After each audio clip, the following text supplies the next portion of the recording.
ഈ സിനിമ പുതിയ തലമുറയിലെ ആളുകളോടൊപ്പമാണ് ഞാൻ വർക്ക് ചെയ്തത്. അവരും ഇതിലെ സംവിധായകൻ പുതിയ ആളാണ്. അതുപോലെ ഇതിൻ്റെ റൈറ്റർ അദ്ദേഹത്തിൻ്റെ ആറാമത്തെ നിന്ന നെപ്പി തന്നെ അങ്ങോട്ട് കയറി. അപ്പം അങ്ങനെ സിനിമകൾ കൂടട്ടെ. ഷാരീസ് അതുപോലെ സാഗർ, ഇവർ 3 പേരുമാണ് ഈ സിനിമയുടെ കഥ പറയുന്ന സമയം തുടങ്ങി ഇവരൊരുമിച്ച്. ഞാൻ ആദ്യം കാണുന്നത് ബിന്ദുവിനെയും ഷാരീസിനെയാണ്, ലിസ്റ്റും ബൈ പറഞ്ഞിട്ട്. ആദ്യം ലിസ്റ്റിൻ്റെ കാര്യം പറയാം. ഞങ്ങൾ ഒരുമിച്ച് പലപ്പോഴും യാത്രക്കിടയിലാണ് ഇങ്ങനെ പരിചയപ്പെട്ടുകൊണ്ടേയിരുന്നത്. പിന്നെ പല വേദികൾ വെച്ച് പരിചയപ്പെട്ടു. ആ പരിചയം ഇങ്ങനെ പുതുക്കിക്കൊണ്ടിരിക്കുക എന്ന് പറയില്ലേ. ഈ കഴിഞ്ഞ 7-8 വർഷമായിട്ടുള്ള എല്ലാ പ്രശ്നങ്ങളിലൂടെ യാത്ര ചെയ്യുന്ന സമയത്തും പലപ്പോഴും ഞങ്ങൾ കാണുന്നുണ്ട്, ഞങ്ങൾ സിനിമകളെക്കുറിച്ച് സംസാരിക്കാറുണ്ട്. പക്ഷെ എന്നെ വെച്ച് ചെയ്യുന്നൊരു സിനിമയെക്കുറിച്ചല്ല സംസാരിച്ചിട്ടുള്ളത്. ഒരു ദിവസം എന്നെ വിളിച്ചിട്ട് പറഞ്ഞു, അത്യാവശ്യമായിട്ടൊന്ന് കാണുന്ന ഒരു കാര്യം പറയാനുണ്ട്. അപ്പം ഞാൻ ചോദിച്ചു, എന്താണോ? അല്ല, ഒരു സിനിമയുടെ കാര്യം പറയാനാണ്. ഞാൻ പറഞ്ഞു, നേരിട്ട് സംസാരിക്കാം. അങ്ങനെയാണ് ഇവരെ കൊണ്ടുവന്നത്. ഇവരെ കൊണ്ടുവന്നപ്പോൾ തന്നെ ഞാൻ ലിസ്റ്റിനോട് ചോദിച്ചു, സത്യത്തിൽ നിങ്ങൾ ഒരുപാട് ആലോചിച്ചിട്ടാണോ ഈ സമയത്ത് എന്നെ വെച്ച് സിനിമ ചെയ്യാൻ വന്നിരിക്കുന്നത് എന്ന് ഞാൻ ചോദിച്ചു. പറഞ്ഞു, ഈ സിനിമയുടെ കഥ നിങ്ങൾ കേൾക്ക് എന്ന് പറഞ്ഞു. അങ്ങനെ ഞാൻ പ്രിൻസ് ആൻഡ് ഫാമിലിയുടെ പ്രിൻസിൻ്റെ കഥ കേട്ടു. ഷാരീസാണ് വ്യക്തമായി പറഞ്ഞത്. ഈ സിനിമ പെട്ടെന്ന് തന്നെ ചെയ്യാനുള്ള കാരണം എന്ന് വെച്ചാൽ, ഈ സിനിമ കാണുമ്പോൾ നിങ്ങൾക്ക് മനസ്സിലാവും. കാരണം ഇത് അത്രയും ആനുകാലിക പ്രസക്തിയുള്ളൊരു ചിത്രമാണ്. കാരണം നമ്മളെല്ലാവരും പ്രൈവസി ആഗ്രഹിക്കുന്ന ആൾക്കാരാണ്. പക്ഷെ നമുക്ക് ആർക്കും ഒരു പ്രൈവസി ഇല്ല. അങ്ങനെയുള്ള ലൈഫിലൂടെയാണ് നമ്മൾ പോയിക്കൊണ്ടിരിക്കുന്നത്.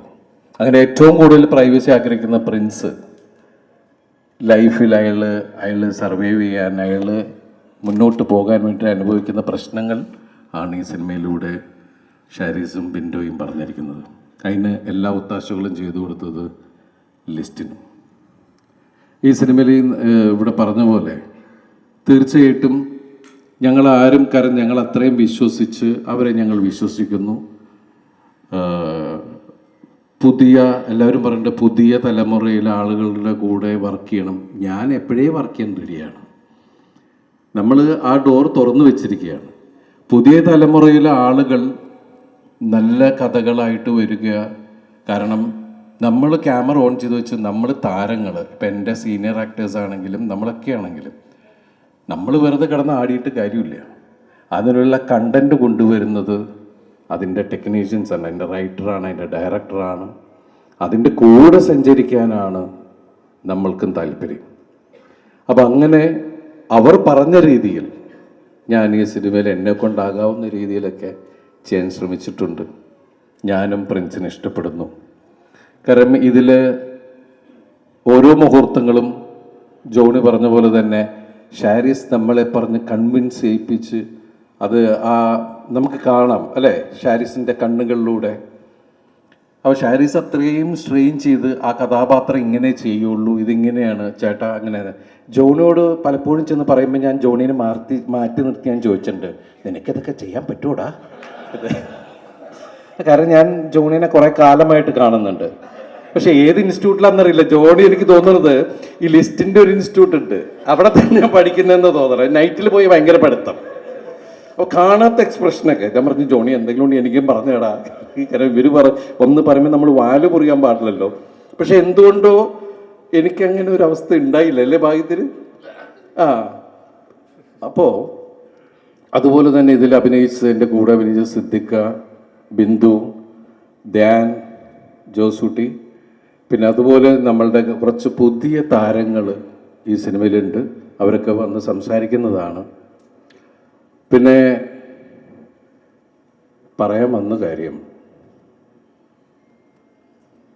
അത് പിന്നെ പറയാം, ലിസ്റ്റും പറഞ്ഞ പോലെ തന്നെ.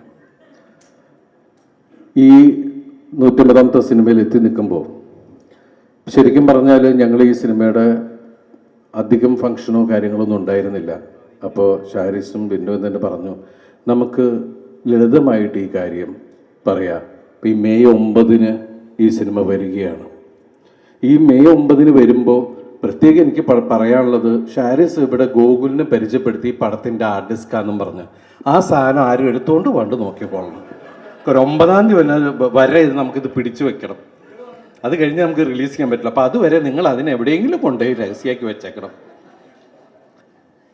അപ്പോൾ ഈ സിനിമയിൽ നമ്മളെ ജോണി ചിരിപ്പിച്ച പോലെ ജോണിയുടെ കഥാപാത്രം നമ്മളെ ചിരിപ്പിക്കട്ടെ.